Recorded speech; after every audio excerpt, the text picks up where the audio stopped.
अब ऊपर चलिए मूषक जी। उचित है प्रभु।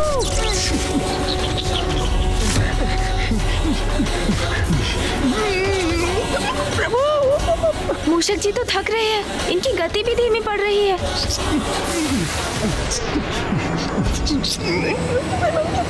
अपना वेग कम मत कीजिए, अपनी तीव्रता बढ़ाइए मूषक जी। प्रभु, आप स्वयं भी इस संकट में फंस गए हैं और मुझे भी फंसा दिया। महादेव के क्रोधाग्नि से तो अब हमारा बचना असंभव है। आपने इंद्रदेव को उनका दंड क्यों नहीं भुगतने दिया? नहीं मूषक जी, ये आप क्या कह रहे हैं? मूषक जी, आप अपना ध्यान बस अपने वेग पर लगाइए, शीघ्र चलिए। जी प्रभु। और इंद्रदेव, आपके समक्ष आपकी रक्षा का मात्र अब एक ही उपाय है, और वो उपाय है महादेव, महादेव, महादेव, मुझे क्षमा कर दीजिए। मैं अहंकार के वश में कभी नहीं आऊंगा प्रभु। प्रभु, मैं आपको वचन देता हूँ। प्रभु, मुझे क्षमा कर दीजिए।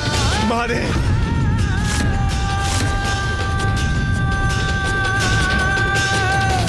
महादेव, महादेव, मेरी याचना स्वीकार कर लीजिए।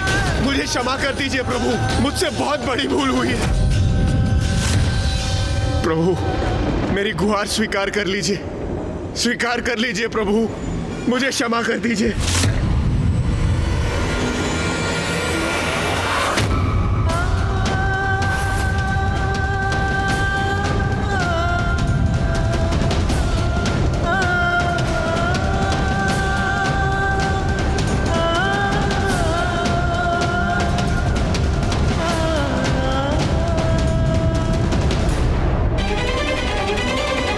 महादेव तो अब भी क्रोधित हैं।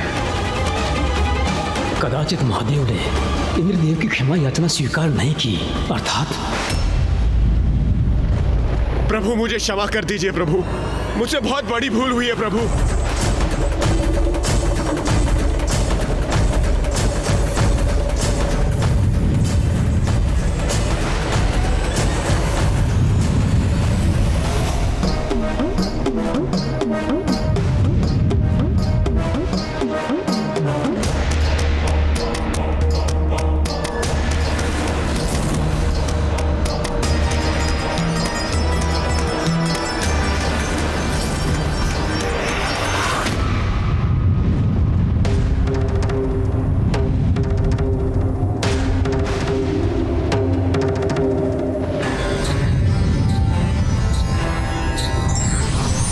नाथ,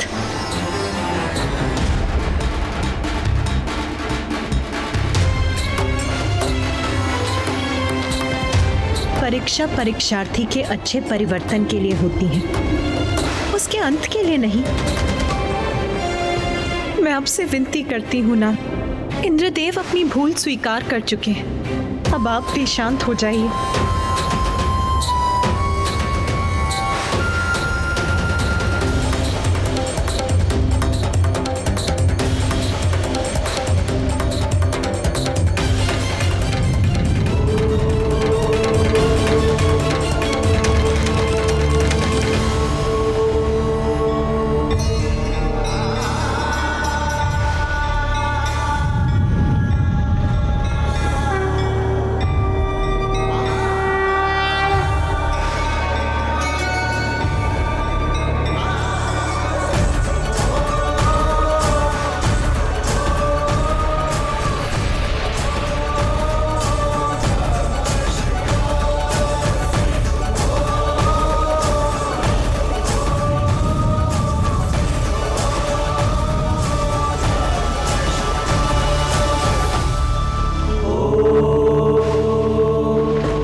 आपने मुझे क्षमा कर दिया, मैं सुरक्षित हूं प्रभु। आपको कोटि कोटि नमन करता हूं प्रभु, आपका कोटि कोटि धन्यवाद। मैं वचन देता हूं प्रभु, मैं आपको कभी भी निराश नहीं करूंगा।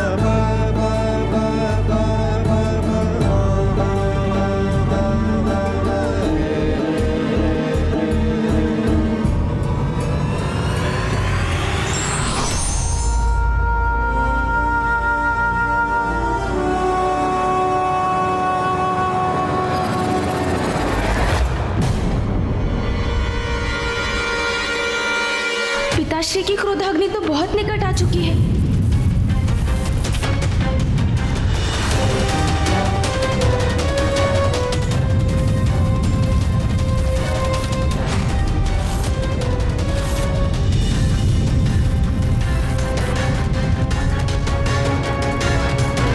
महादेव की क्रोधाग्नि।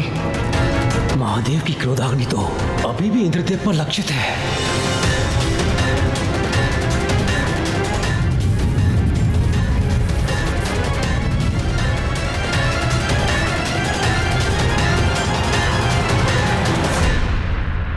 पिताश्री, आपका क्रोध शांत हो गया है।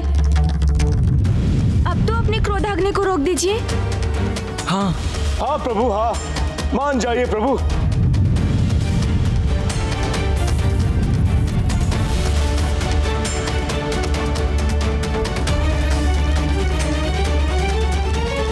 मेरे तीसरे नेत्र से उत्पन्न क्रोधाग्नि लौटाई नहीं जा सकती।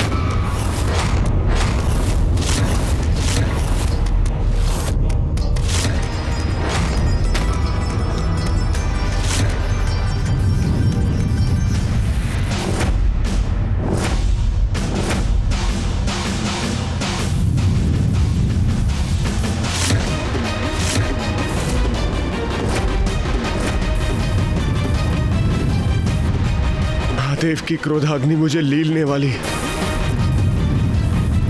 कदाचित यही मेरी नियति है।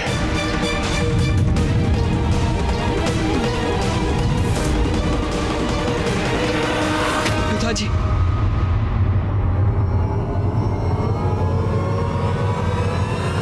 माता, आप भी मुझे क्षमा कर दीजिए और मुझ पर एक और उपकार कीजिए।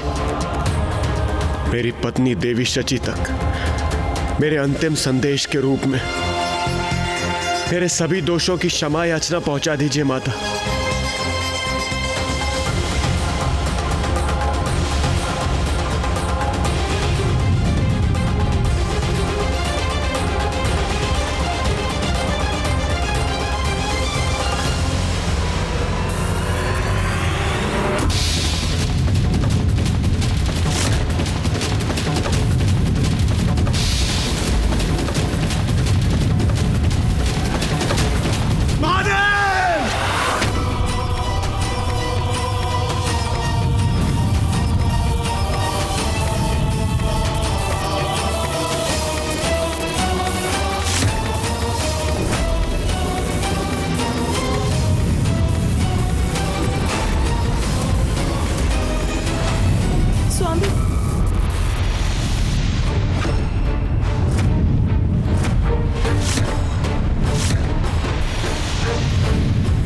कुछ ही क्षण शेष है देवराज इंद्र के पास।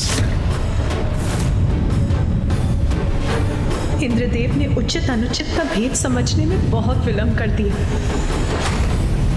पिताश्री की क्रोधाग्नि की शक्ति को अब लौटाया नहीं जा सकता, तो अब क्या उपाय है इंद्रदेव की रक्षा का?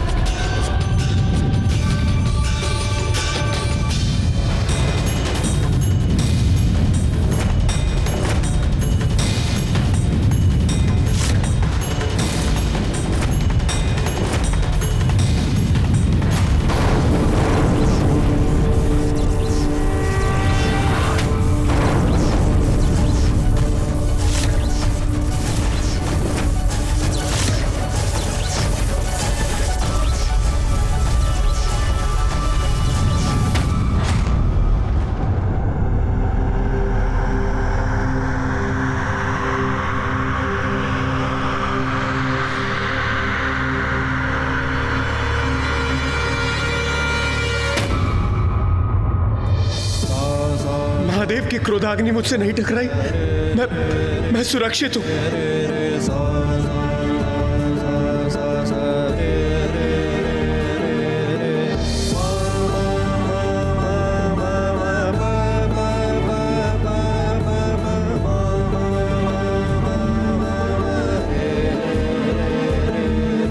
देवराज रक्षित हो गए। उचित समय पर पिताश्री ने अपनी ऊर्जा से क्रोधाग्नि को पीछे धकेल दिया। देवाधिदेव महादेव की दया उनके क्रोध से कहीं बढ़कर है। महादेव की लीला महादेव ही समझ सकते हैं। धन्य है आप पिताश्री, आप आपने अपनी क्रोधाग्नि की दिशा मोड़कर उसकी मर्यादा भी रखी और इंद्रदेव के प्राणों की रक्षा भी कर ली। प्रभु, आपने मुझे क्षमा कर दी, मेरी रक्षा की आपने। मैं कृतार्थ हुआ प्रभु। आपको कोटि कोटि नमन करता हूं प्रभु। ओम नमः शिवाय, ओम नमः शिवाय, ओम नमः शिवाय।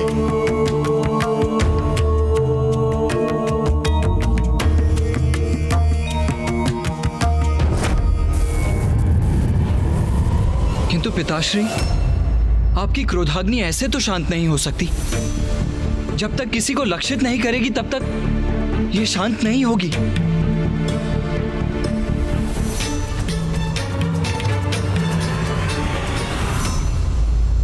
चिंता मत करो पुत्र कार्तिकेय। मेरी क्रोधाग्नि किसी का जीवन नष्ट नहीं करेगी, क्योंकि मैंने उसका मार्ग सागर की ओर मोड़ दिया है।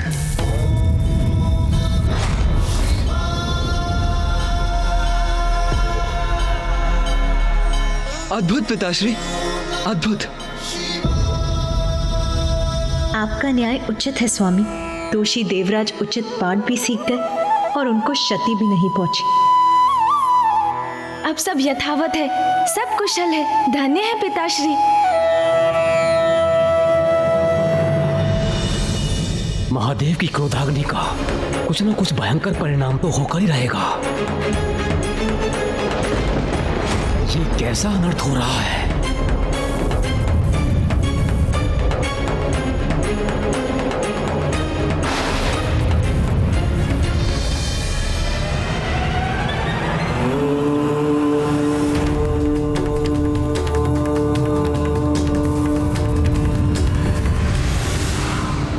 मेरी क्रोधाग्नि अब सागर में विलीन हो गई है। ये शुभता के लक्षण नहीं है। ये सृष्टि पर अवश्य ही कोई नया संकट लेकर आएगा। हर हर महादेव, हर हर महादेव। महादेव की जय हो, महादेव की जय हो, महादेव की जय हो, महादेव की जय हो।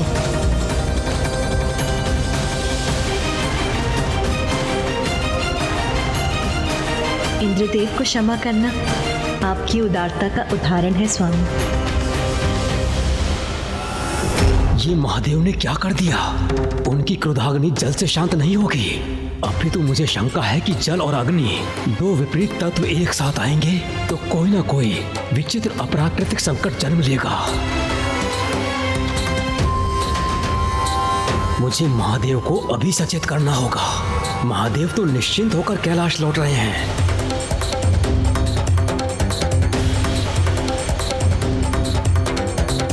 किंतु सागर के गर्भ में क्या उत्पन्न हुआ है वो किसी को ज्ञात नहीं। मुझे किसी महासंकट की आशंका हो रही है।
आज्ञा दीजिए प्रभु।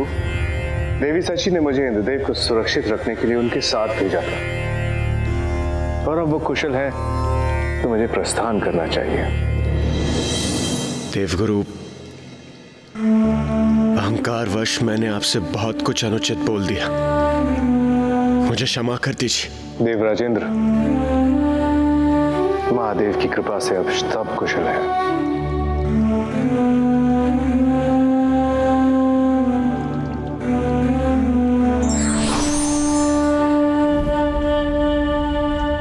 गणेश जी, मुझे ज्ञात नहीं मुझ पर किसकी कुछ से छाया पड़ गई थी, जो आपके बुलाए जाने पर मैंने अपने सारथी मातली को भेजने की धृष्टता की। मुझे क्षमा कर दीजिए प्रभु, क्षमा कर दीजिए मुझे। इंद्रदेव, मैंने तो आपको एक अत्यंत आवश्यक विषय पर चर्चा के लिए बुलाया था। यदि मैं प्रतीक्षा कर सकता था तो अवश्य करता। प्रभु, मैं लज्जित हूं, क्षमा प्रार्थी हूं प्रभु। किंतु आपने मुझे यहाँ बुलाया क्यों था? देवराज, ऋषि अंगिरस कैलाश आए थे, किंतु तब पिताश्री ध्यान में थे। ऋषि अंगिरस? वो अत्यंत क्रोधित थे। उन्होंने बताया कि बिना वर्षा के दक्षिण में प्रजा अकाल से कैसे त्राही त्राही कर रही है। ये उचित नहीं है। और इसीलिए गणेश ने आपको यहाँ बुलाया था देवराजेंद्र। अब तो आप भी समझ ही गए होंगे कि ये कितना महत्वपूर्ण है। मुझे महादेव से अपने संशय के विषय में अभी बताना होगा। ज्ञात नहीं महादेव की क्रोधाग्नि कैसा विकृत रूप लेकर जन्म लेगी। देवराज, आप तो मेघों और वर्षा के देवता हैं। फिर दक्षिण में इतना भयंकर अकाल क्यों पड़ने दे रहे हैं? आप वहाँ की सुध क्यों नहीं ले रहे हैं देवराज? वहाँ की जीव जंतु वनस्पतियों को समाप्ति के निकट क्यों भेज दिया आपने? दक्षिण में वर्षा ना होने का कारण बताइए इंद्रदेव। किंतु महादेव,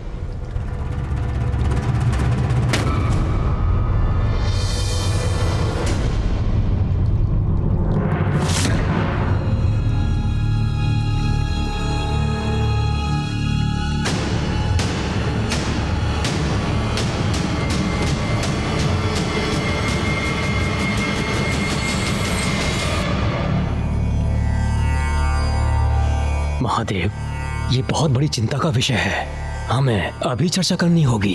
अवश्य ब्रह्मदेव। गणेश भी उसी चिंता का समाधान ढूंढने का प्रयत्न कर रहा है। गणेश भी समाधान ढूंढ रहे हैं, अर्थात उन्हें भी सागर में उपस्थित संकट का आभास है। हाँ फूफा जी, मैं इंद्रदेव से अभी दक्षिण के अकाल की चिंता पर ही विचार कर रहा था। दक्षिण में अकाल? आप भी विराजिए फूफा जी। कदाचित ये उचित समय नहीं होगा उस प्रसंग के विषय में वार्ता करना। मुझे इसके लिए प्रतीक्षा करनी होगी।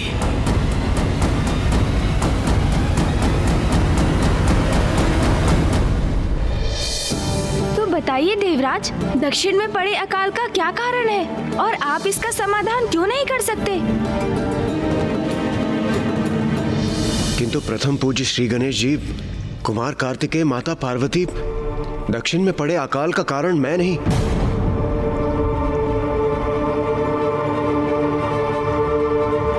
ऋषि अगस्त्य है।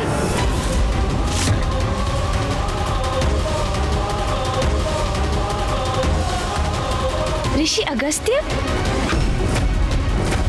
ये ऋषि अगस्त्य कौन है? ये ऋषि अगस्त्य कौन है?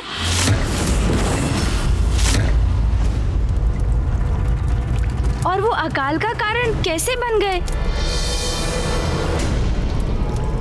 तुम्हारे इन प्रश्नों का उत्तर मैं दूंगा गणेश।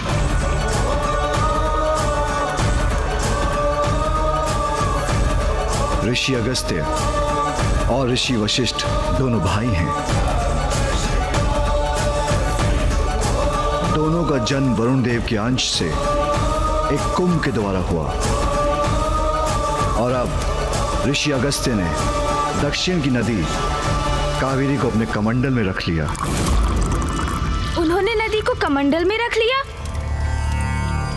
यदि ऐसा है तो मुझे जाने की अनुमति दीजिए पिताश्री, जिससे मैं उस नदी को उनके कमंडल से मुक्त करा सकूं। ऋषि अगस्त्य ऐसा नहीं होने देंगे गणेश, किंतु क्यों पिताश्री?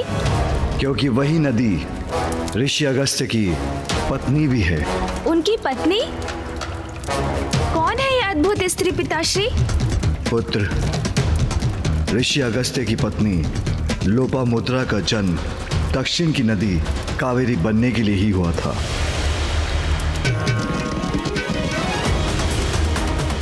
किंतु लोपामुद्रा की नदी होने के बाद ऋषि अगस्त्य ने उन्हें अपने कमंडल में स्थित कर लिया और स्वयं ध्यान मग्न हो गए, जिससे नदी उनके कमंडल में बंद कर रह गई। किंतु पिताश्री, ऐसी अवस्था में कोई ऋषि अगस्त्य को जाकर उन्हें कावेरी को उनके कमंडल से मुक्त कराने के लिए क्यों नहीं कह सकता? सभी उनसे इतने भयभीत क्यों हैं? यदि वो ना माने तो हम उन्हें नदी को मुक्त करने पर बाध्य क्यों नहीं कर सकते पिताश्री?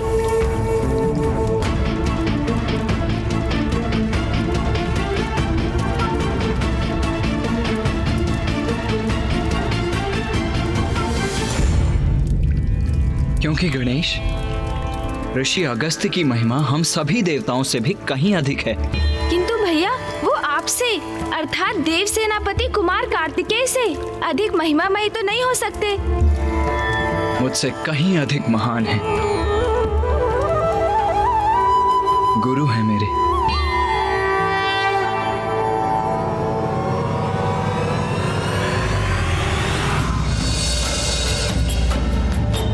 स्वस्ति न इंद्रो वृतश्रवाः स्वस्ति न पूषा विश्ववेदाः स्वस्ति नस्तार्क्ष्यो अरिष्टनेमिः स्वस्ति नो बृहस्पतिर्दधातु मानस्तोके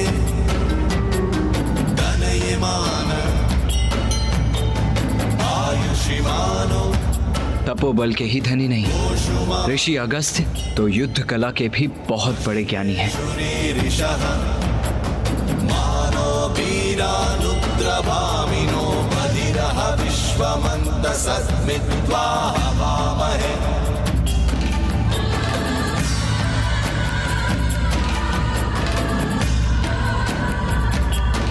ऋषिवर, मैं आपके आश्रम आपसे शिक्षा प्राप्त करने हेतु आया हूँ। कृपया मुझे अपने शिष्य के रूप में स्वीकार कर मल्ल युद्ध अर्थात कलारी पयट्टू की कला सिखाने की कृपा कीजिए।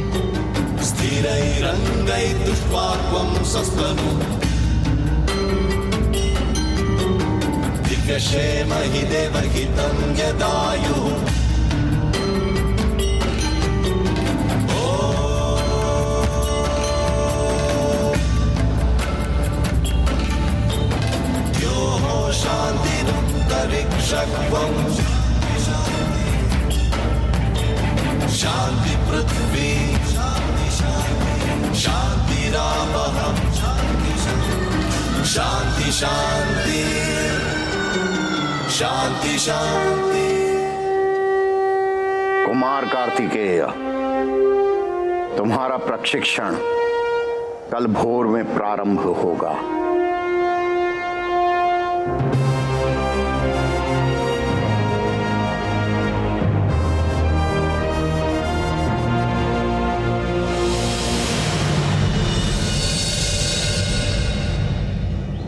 सर्वप्रथम सूर्य नमस्कार। जो आज्ञा गुरुवर।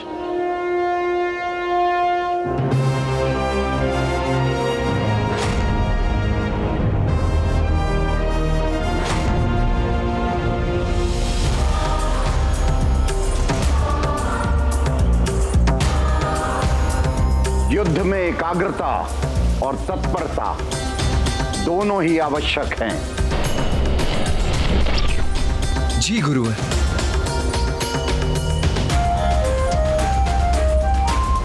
विरोधी की प्रत्येक क्रिया की सूक्ष्मता से ही अवलोकन करना चाहिए, अन्यथा चूक हो सकती है। अवश्य गुरुवर। क्रिया को पुनः दोहराने से अभ्यास होता है, इसलिए पुनः करिए। जी गुरुवर।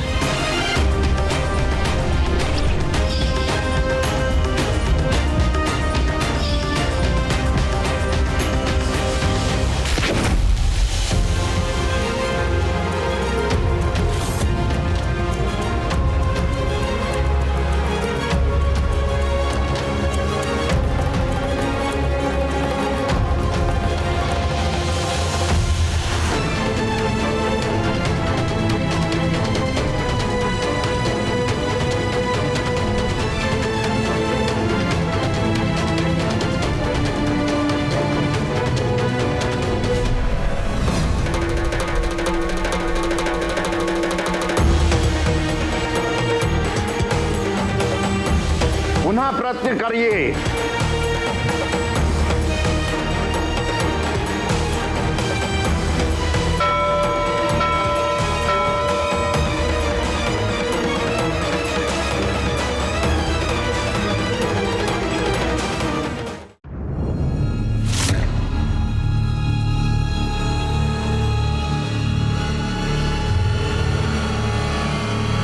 कुमार कार्तिकेय, अपना लक्ष्य मुझे बनाओ।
भैया, ऋषि अगस्त्य इतने प्रभावशाली योद्धा है? हाँ गणेश, मैं अति भाग्यशाली हूँ कि मुझे ऋषि अगस्त्य जैसे गुरु मिले। उनकी प्रतिभा के बारे में जानकर तुम भी अचंभित रह जाओगे। तो बताइए ना भैया, फिर क्या हुआ?